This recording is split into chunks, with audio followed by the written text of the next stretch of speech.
Saudara-saudari, itulah yang dikatakan Tuhan kepada Yosua di dalam Yosua 1 yang pertama, ayat yang kedua sampai yang keempat.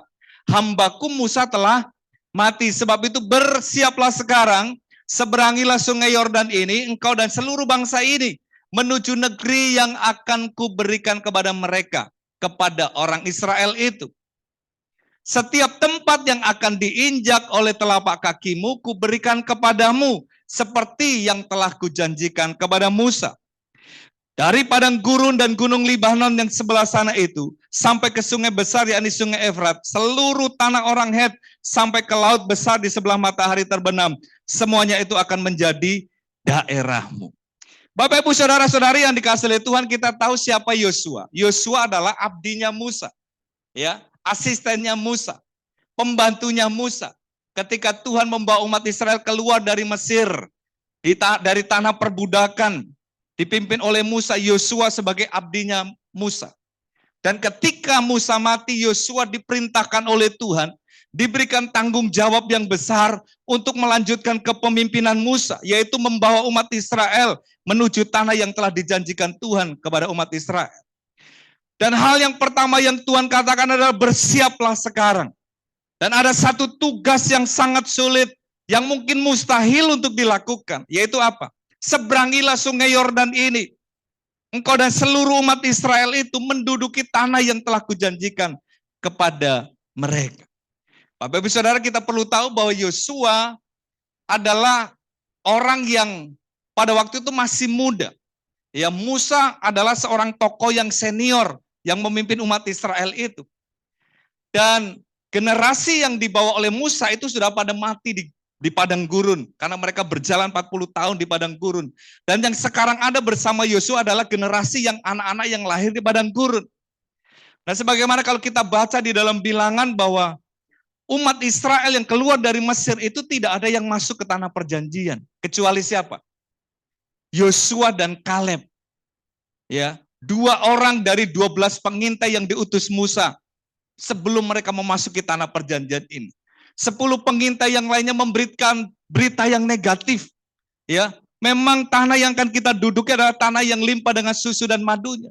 Tetapi kita tidak mungkin dapat memasukinya. Karena orang yang diam di negeri itu adalah orang-orang keturunan raksasa. Keturunan enak. Kita seperti belalang. Tetapi Yosua dan Kaleb melihat kenyataan yang sama, melihat keadaan yang sama, melihat tantangan yang sama. Dia berkata, Tuhan akan menyertai kita dan kita pasti akan mengalahkan mereka. Dan kita akan menduduki negeri tersebut. Akhirnya Yosua dan Kaleb menerima apa yang Tuhan janjikan kepada mereka.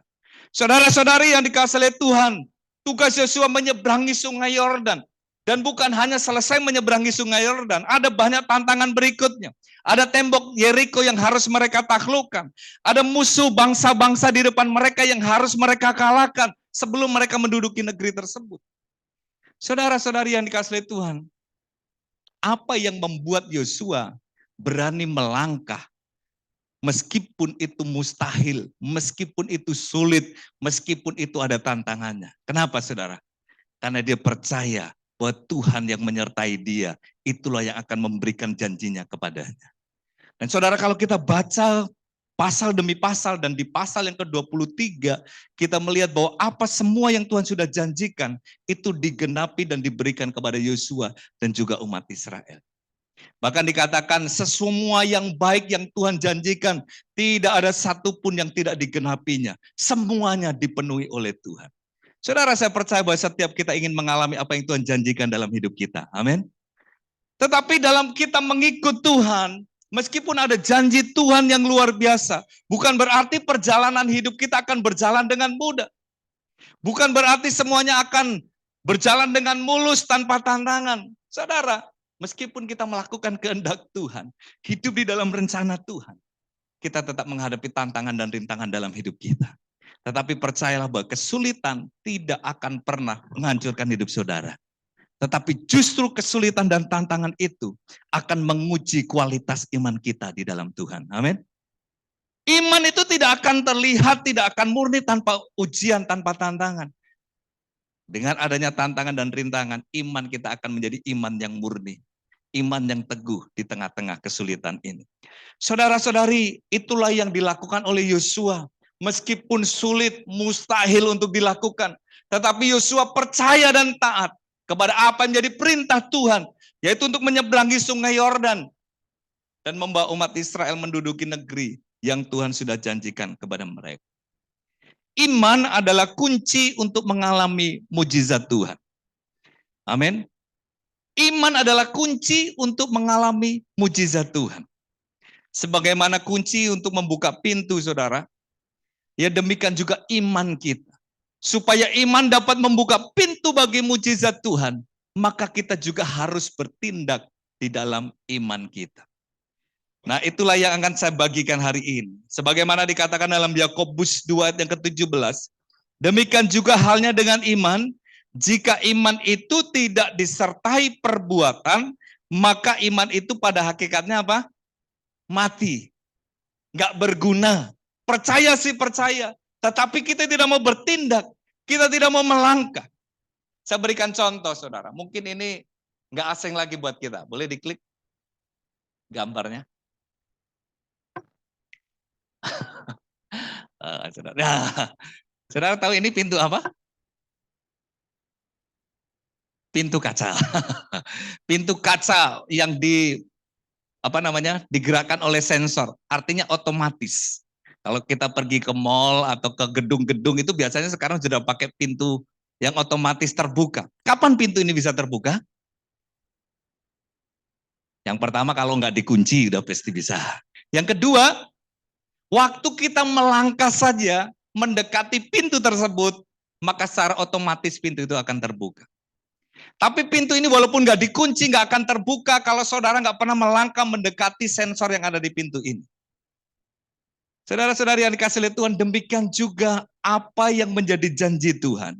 Mujizat yang Tuhan sediakan akan kita alami ketika kita percaya dan melangkah di dalam iman. Amin.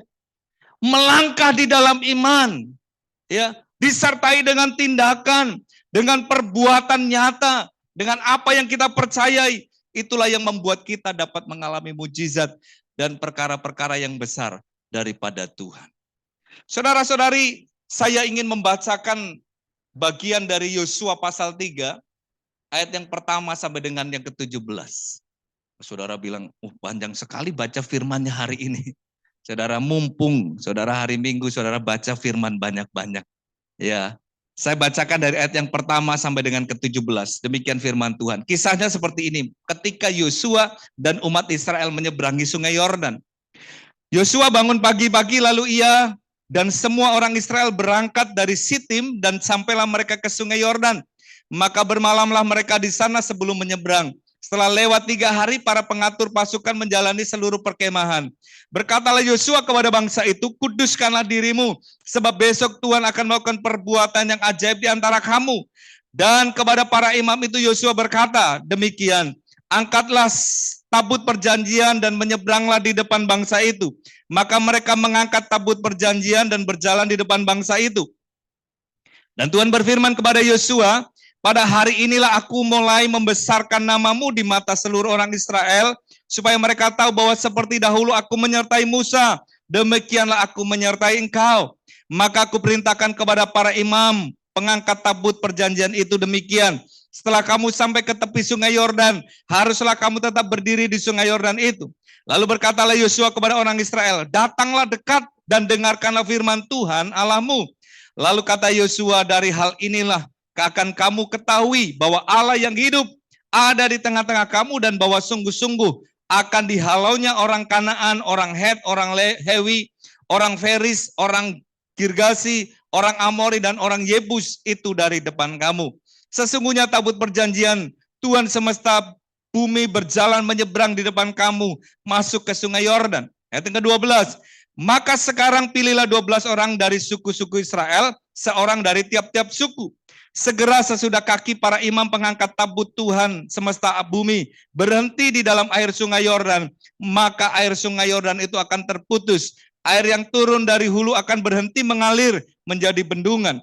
Ketika bangsa itu berangkat dari tempat perkemahan mereka untuk menyeberangi sungai Yordan, para imam yang pengangkat tabut perjanjian itu berjalan di depan bangsa itu. Segera sesudah para pengangkat tabut itu sampai ke sungai Yordan, dan para imam pengangkat tabut itu mencelupkan kakinya ke dalam air di tepi sungai Yordan itu. Sungai Yordan itu sebak sampai meluap sepanjang tepinya selama musim menuai. Maka berhentilah air itu mengalir, air yang dari hulu melonjak menjadi bendungan, jauh sekali di dekat Adam, kota yang terletak di sebelah Satan. Sedang air yang turun ke laut Araba itu, yakni laut asin, terputus sama sekali. Lalu menyeberanglah bangsa itu di tentangan Yeriko. Tetapi para imam pengangkat tabut perjanjian Tuhan itu tetap berdiri di tanah yang kering di tengah-tengah sungai Yordan. Sedang seluruh bangsa Israel menyeberang di tanah yang kering sampai seluruh bangsa itu selesai menyeberangi sungai Yordan. Saudara, ini adalah satu peristiwa yang dahsyat yang mungkin sebelumnya pernah dilakukan oleh Musa ketika menyeberangi Laut Teberau. Ya, saudara, ketika bangsa Israel keluar dari Mesir, kemudian dikejar oleh tentara Mesir, mereka terjepit, saudara, di depan ada laut, di belakang ada tentara Firaun yang mengejar mereka. Tetapi Tuhan membuat mujizat, mereka bisa menyeberangi Laut Teberau. Tuhan membuat laut itu menjadi kering dan mereka berjalan di tanah yang kering. Dan hal yang sama juga, apa yang menjadi janji Tuhan kepada Yosua, bahwa aku akan menyertai engkau sebagaimana aku menyertai Musa. Aku tidak akan meninggalkan engkau, aku tidak akan membiarkan engkau. Itu dialami oleh Yosua ketika Yosua dan juga umat Israel menyeberangi sungai Yordan. Saudara-saudari yang dikasihi oleh Tuhan, kita melihat di sini apa yang membuat mujizat itu terjadi. Apa yang membuat Yosua dapat mengalami hal yang dahsyat yang Tuhan kerjakan di tengah-tengah umat Israel. Karena imannya. Dan dia melangkah di dalam ketaatannya tersebut. Saudara-saudari yang dikasihi oleh Tuhan, kita melihat ketika Yosua perintahkan supaya kaum Lewi, ya, para pengangkat tabut Allah itu berjalan di depan umat Israel, mengangkat tabut Allah itu. Dan ada jarak antara tabut Allah dan umat Israel 2000 hasta, kurang lebih 900 meter jaraknya, saudara. Mereka menjaga jarak itu, tabut berjalan di depan mereka, bangsa Israel mengikuti di belakangnya. Saudara-saudara, dan ketika para imam itu sampai di tepi sungai Yordan, dan ketika para imam itu mencelupkan kakinya di sungai tersebut, air sungai tersebut, maka sungai tersebut berhenti mengalir. Air yang dari hulu menjadi bendungan, dan mereka berjalan di tanah yang kering itu. Saudara-saudari yang dikasihi Tuhan, kita mau belajar hari ini, bahwa iman yang disertai dengan tindakan akan menyatakan mujizat Tuhan di dalam hidup kita. Nah, saudara, bagaimana sekarang kita bisa melangkah di dalam iman tersebut? Apakah kita asal-asalan melangkah? Saudara, hal yang pertama yang perlu kita miliki sebagai dasar untuk kita bertindak di dalam iman, sebagaimana Yosua dan juga umat Israel menyeberangi sungai Yordan, adalah janji Tuhan di dalam firman-Nya. Tuhan berjanji, Yosua, sebagaimana aku menyertai Musa, demikianlah aku menyertai engkau. Aku tidak akan membiarkan engkau, aku tidak akan meninggalkan engkau. Janji Tuhan itulah yang menjadi dasar Yosua untuk berani melangkah menyeberangi sungai Yordan dalam ketaatannya. Saudara, kalau kita ingin mengalami mujizat Tuhan, janji-janji Tuhan di dalam kehidupan kita, di tengah-tengah tantangan dan kesulitan yang saudara hadapi, dengarlah janji Tuhan terlebih dahulu dan lakukan itu. Ketika Tuhan berfirman dan kita melangkah di dalam ketaatan, maka Tuhan membuka mujizatnya, melakukan perkara yang ajaib di dalam kehidupan kita. Dikatakan dalam Yosua pasal 1 ayat yang kelima, seorang pun tidak akan dapat bertahan menghadapi engkau seumur hidupmu. Seperti aku menyertai Musa, demikianlah aku akan menyertai engkau. Aku tidak akan membiarkan engkau. Aku tidak akan membiarkan engkau dan tidak akan meninggalkan engkau. Itu yang menjadi janji Tuhan kepada Yosua. Dan janji Tuhan itulah yang dia pegang teguh. Sehingga ketika dia harus menyeberangi sungai Yordan, tidak tahu caranya bagaimana, saudara. Tetapi Tuhan berfirman. Dan ketika Yosua taat kepada firman itu, melakukan seperti yang Tuhan perintahkan. Seperti yang Tuhan janjikan. maka mujizat terjadi. Mereka menyeberangi sungai Yordan tanpa kesulitan. Saudara-saudara, mungkin seringkali kita diperhadapkan dalam keadaan yang terjepit. Ya, ke kanan rasanya nggak ada jalan, ke kiri nggak ada jalan, saudara, ke depan apalagi. Tetapi ada satu jalan yang terbuka, yaitu ke atas kepada Tuhan. Saudara-saudari yang dikasihi Tuhan, ketika mereka menghadapi tantangan tersebut, dan Tuhan sudah memberikan satu cara untuk mereka dapat melewati sungai Yordan tersebut, di mana imam berjalan di depan mereka. Dan ketika para imam itu melangkah dan menapakkan kakinya di tepi sungai tersebut, maka air sungai itu berhenti mengalir dan mereka menyeberang sungai Yordan dengan selamat. Saudara-saudari yang dikasihi Tuhan, hanya dengan memasang telinga rohani untuk mendengarkan firman Tuhan dengan sungguh-sungguh, maka iman kita itu akan bangkit. Amin. Dengar firman Tuhan, maka iman kita akan bangkit. Tetapi ketika kita mendengar berita-berita yang ada di sekitar kita, info-info yang negatif, apalagi berita-berita hoax, saudara, maka justru membuat iman kita itu goyah. Pertanyaannya, lebih banyak dengar firman atau kita lebih banyak dengar berita negatif? Lebih banyak kita baca firman Tuhan atau lebih banyak kita nonton drama Korea? Lebih banyak baca firman atau lebih banyak berita-berita tentang selebriti, saudara? Hari-hari ini, saudara, kalau kita lihat berita, aduh mengerikan sekali ya. Kekerasan, kejahatan itu luar biasa. Ya, orang tawuran pakai parang, pakai celurit, di mana-mana.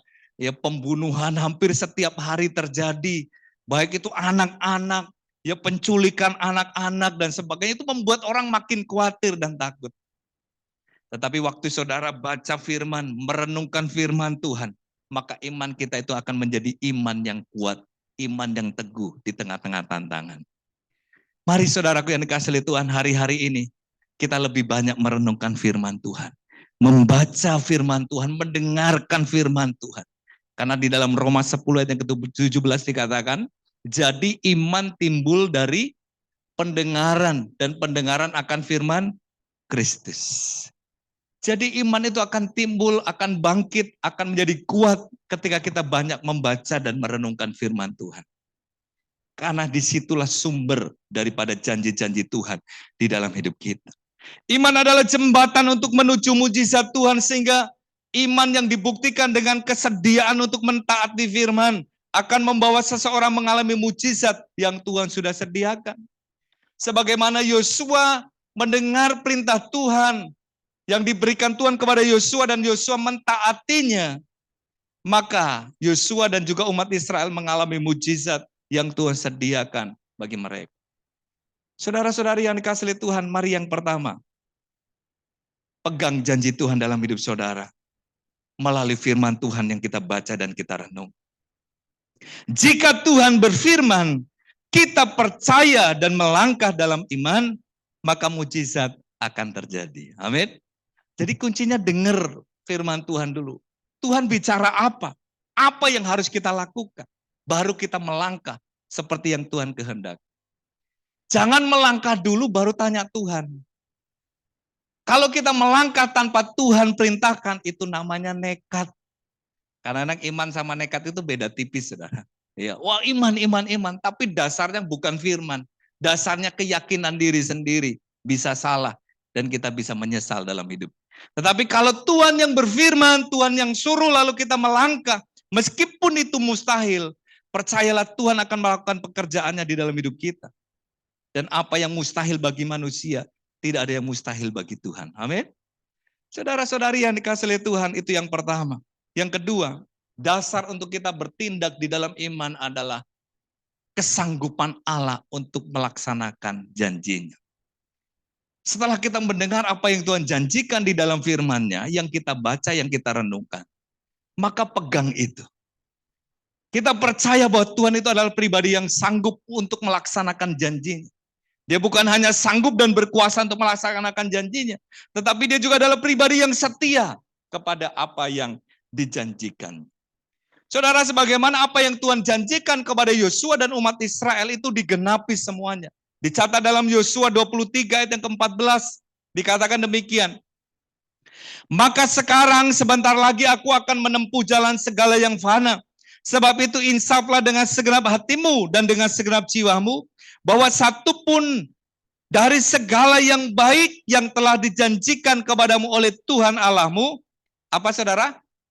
Tidak ada yang tidak dipenuhi. Semuanya telah digenapi bagimu. Tidak ada satupun yang tidak dipenuhi. Saudara, ini merupakan testimoni atau kata-kata terakhir sebelum Yosua mati. Ya, ini pidato Yosua terakhir kepada umat Israel sebelum dia mati. Makanya dia berkata, sebentar lagi aku akan menempuh jalan segala yang fana. Yosua mau mati. Dan dia berkata bahwa tidak ada segala sesuatu yang baik yang Tuhan janjikan itu yang tidak dipenuhi. Semuanya telah digenapi bagimu. Tidak ada satupun yang tidak dipenuhi. Saudara-saudari yang dikasihi oleh Tuhan, keyakinan kita kepada janji Tuhan, karena Tuhan adalah pribadi yang berkuasa. Dia sanggup untuk melaksanakan apa yang dijanjikannya. Dan dia juga pribadi yang setia kepada janjinya. Amin. Itulah yang membuat Yosua itu berani melangkah, bertindak, meskipun sulit, ada tantangan, saudara, nggak mudah. Tetapi karena dia sudah dengar firman Tuhan, apa yang Tuhan janjikan kepadanya, dan dia berpegang teguh bahwa Tuhan adalah pribadi yang berkuasa terhadap janjinya, maka ketika dia melangkah dan bertindak dalam iman, mujizat terjadi. Saudara-saudari yang dikasihi oleh Tuhan, kalau saudara sedang menghadapi keadaan yang sulit, menghadapi tantangan dan penderitaan hari-hari ini, banyak dengar suara Tuhan melalui firman yang kita renungkan setiap hari. Dan percayalah, Tuhan yang berjanji, dia pasti menggenapi. Amin. Karena Tuhan berkata begini, firman Tuhan berkata begini dalam Bilangan 23 ayat 19. Allah bukanlah manusia sehingga ia berdusta, bukan anak manusia sehingga ia menyesal. Ada pertanyaan begini, masakan ia berfirman dan tidak melakukannya, atau berbicara dan tidak menepatinya? Artinya apa? Tuhan pasti menepati apa yang dijanjikannya. Kalau manusia kan nggak begitu ya saudara.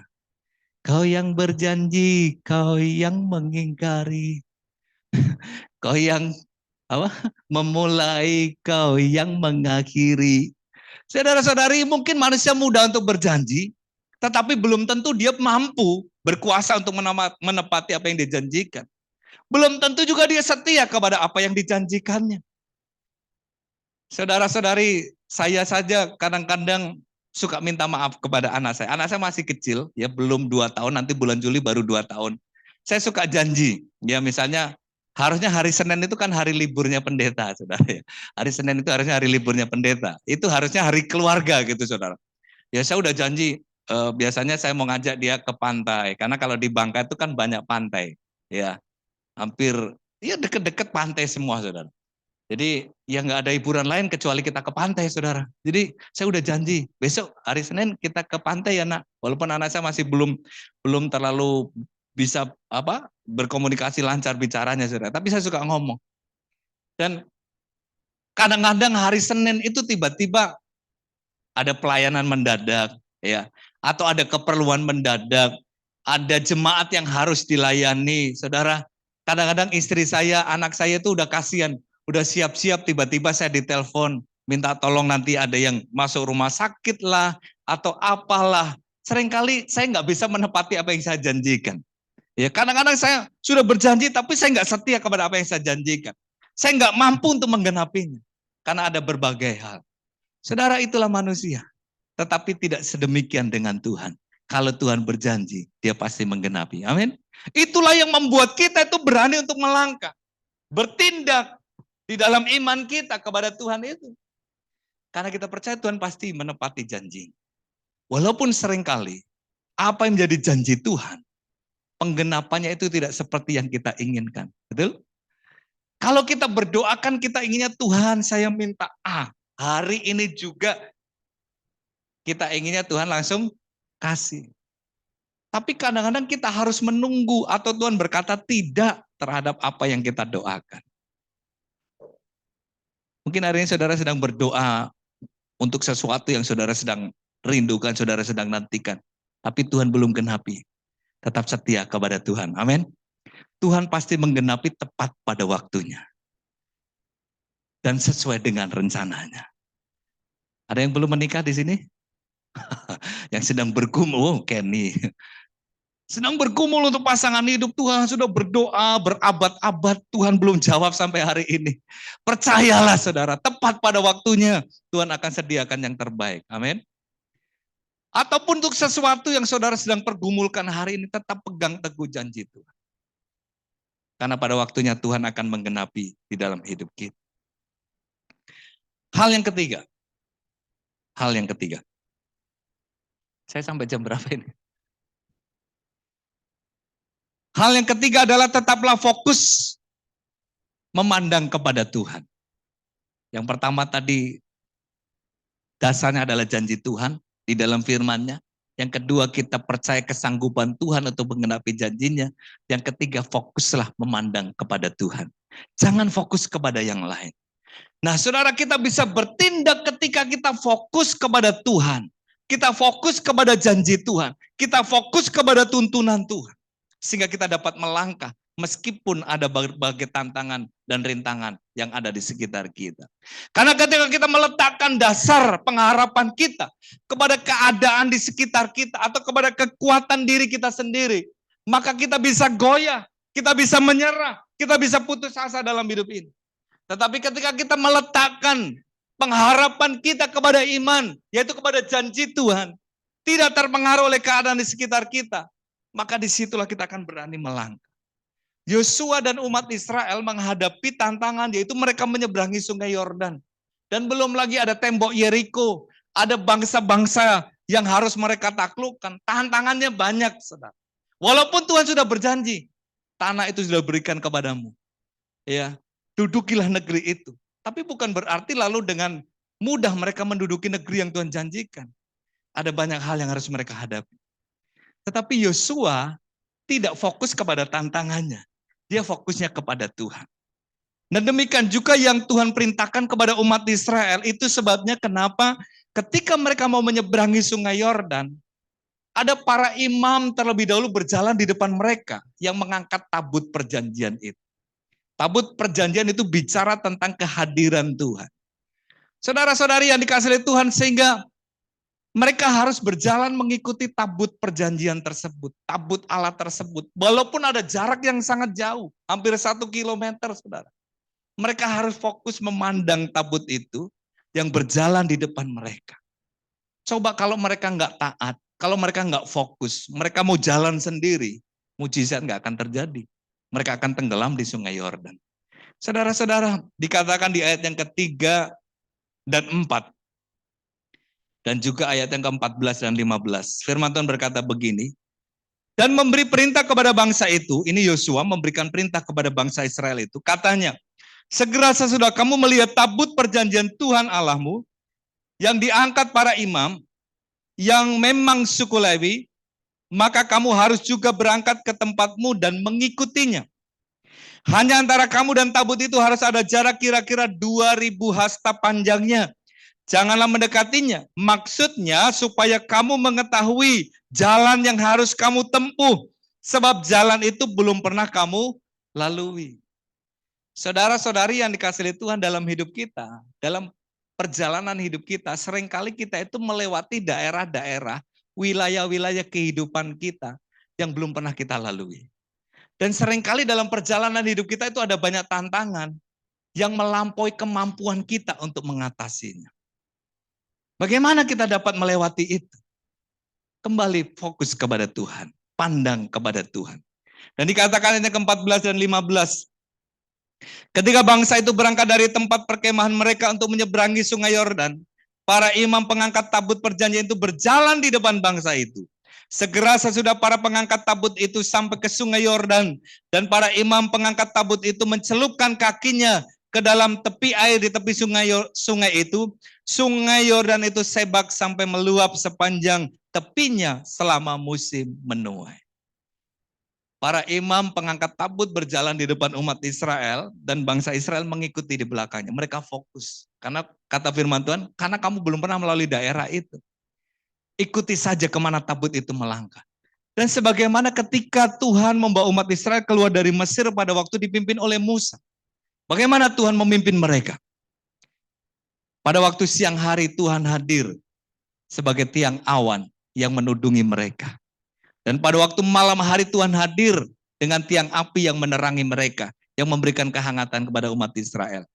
Dan ketika tiang awan atau tiang api itu berhenti, maka umat Israel berhenti. Mereka berkemah di situ.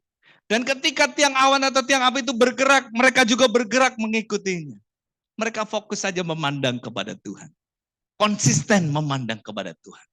Karena ke arah mana kita memandang, kesanalah arah hidup kita. Jika kita mengarahkan hidup kita kepada tantangan dan persoalan, maka iman kita akan goyah dan putus asa. Saudara, kalau kita mengarahkan hidup kita, fokus hidup kita kepada tantangan, keadaan yang ada di sekitar kita, maka kita akan mudah goyah dan putus asa. Jadi betapa pentingnya untuk memiliki fokus yang benar dalam hidup ini. Amin. Saudara-saudari, saya punya pengalaman waktu nyetir mobil di daerah Ciwidey, saudara, di Bandung. Saya turun dari Kawah Putih, ya, karena kan itu jalannya berkelok-kelok dan jalannya nggak terlalu besar. Di sebelah kanan kirinya itu ada kebun stroberi. Ada yang pernah ke sana ya? Ya. Ada kebun stroberi. Wah, lagi musim stroberi, saudara. Jadi sangat indah. Kita tinggal berhenti, ya, nanti beli di situ. Nah, saudara, waktu saya nyetir, itu teman-teman saya itu pada tidur semua di mobil. Saya nyetir, tapi saya nggak fokus. Saya kalau orang Sunda bilang meleng gitu, saudara. Jadi nggak fokus ngelihat ke jalan depan. Saya lihat ke kanan, ada orang lagi panen stroberi. Tanpa saya sadari itu jalan ternyata belok. Saya lurus saja. Maka apa yang terjadi, saudara? Mobilnya nungging masuk ke parit. Untung nggak terjadi apa-apa. Hanya mobilnya aja rusak depannya. Ya, waktu nungging teman saya bangun semua. Terjadi mujizat. Saudara-saudari, kenapa? Karena saya nggak fokus dengan jalan yang ada di depan saya. Saya toleh kanan, toleh kiri, karena banyak hal yang mempengaruhi mata saya untuk melihat. Saudara, dalam hidup kita, kenapa seringkali ada mujizat yang Tuhan sudah sediakan, tapi kita nggak ngalami? Karena kita nggak fokus kepada Tuhan. Kita fokusnya kepada keadaan di sekitar kita. Kita fokus kepada nasihat-nasihat orang yang ada di sekitar kita. Tetapi kita tidak fokus kepada Tuhan. Karena ke arah mana mata kita memandang, ke sana arah hidup kita. Ya, kalau kita memandang sesuatu yang dengan tepat, kesitulah arah hidup kita. Makanya penting sekali untuk kita terus konsisten memandang kepada Tuhan. Sebagaimana umat Israel, mereka fokus, Yosua fokus. Bukan kepada tantangan, bukan kepada sungai Yordan, bukan kepada tembok Yeriko, bukan kepada bangsa-bangsa yang harus mereka taklukkan. Tetapi mereka memandang kepada Tuhan yang berjanji untuk menyertai, yang tidak akan meninggalkan, yang tidak akan membiarkan. Dan diam Yosua dan juga umat Israel melangkah saja di dalam iman mengikut Tuhan. Persoalan dan tantangan apapun yang sedang Anda alami saat ini, tetaplah konsisten memandang kepada Tuhan yang tak terbatas, yang sanggup mengadakan mujizat dan pasti menolong Anda tepat pada waktunya. Amin. Kalau saudara mau mulai kehilangan fokus hari-hari ini, saudara mulai berpikir untuk cari jalan pintas menyelesaikan masalah saudara, ya. Saudara sudah mulai cari-cari info ke tempat lain, di mana ada mbah dukun yang pinter, yang bisa nolong saya, bisa nyembuhin sakit saya. Kembali fokus saja kepada Tuhan. Kalau saudara fokus kepada Tuhan, iman saudara teguh, saudara bertindak sesuai dengan firman Tuhan, maka mujizat akan Tuhan kerjakan dalam hidup saudara. Jika kita memandang kepada Yesus, maka iman kita akan bangkit. Jembatan menuju mujizat terbentang di depan kita. Maka kita akan mengalami mujizat dan janji-janji yang Tuhan telah sediakan. Di dalam 2 Korintus pasal yang ke-5 ayat yang ke-7 firman Tuhan berkata begini. Sebab hidup kami ini adalah hidup karena percaya, bukan karena melihat. Itulah iman. Iman adalah dasar dari segala sesuatu yang kita harapkan. Dan bukti dari segala sesuatu yang tidak kita lihat. Jadi apa yang saudara harapkan hari ini, belum saudara alami, tetapi saudara tetap percaya. Apa yang saudara inginkan belum terlihat hari ini, tetapi saudara tetap percaya. Itulah iman. Dan iman ini yang perlu kita miliki dalam hidup kita. Ketika iman berjalan seiring dengan tindakan kita, maka mujizat Tuhan akan sediakan, Tuhan akan kerjakan di dalam hidup kita. Fokus saja memandang kepada Tuhan. Amin. Arahkan hatimu, arahkan hidupmu kepada Tuhan. Mari kita membangun kehidupan iman kita dengan membaca firman Tuhan. Membangun kehidupan doa kita secara pribadi kepada Tuhan. Beri makan rohani bagi kehidupan rohani kita. Melalui firman Tuhan yang kita baca dan kita renungkan. Karena dari situlah kita akan memiliki iman yang teguh, iman yang kuat. Dan ketika kita bertindak di dalam iman itu, mujizat Tuhan akan sediakan. Amin. Saya persilakan untuk pemain musik maju ke depan. Saudara-saudari, apapun yang sedang saudara alami hari-hari ini, apapun yang menjadi pergumulan saudara hari ini, apapun yang menjadi kebutuhan saudara hari ini, mari pegang janji Tuhan. Fokus kepada Tuhan saja, maka saudara akan melihat Tuhan bekerja di dalam hidupmu. Amin. Dan kita bersama-sama, saya undang kita bangkit berdiri, saudara. Kita mau menyembah Tuhan, kita mau berdoa.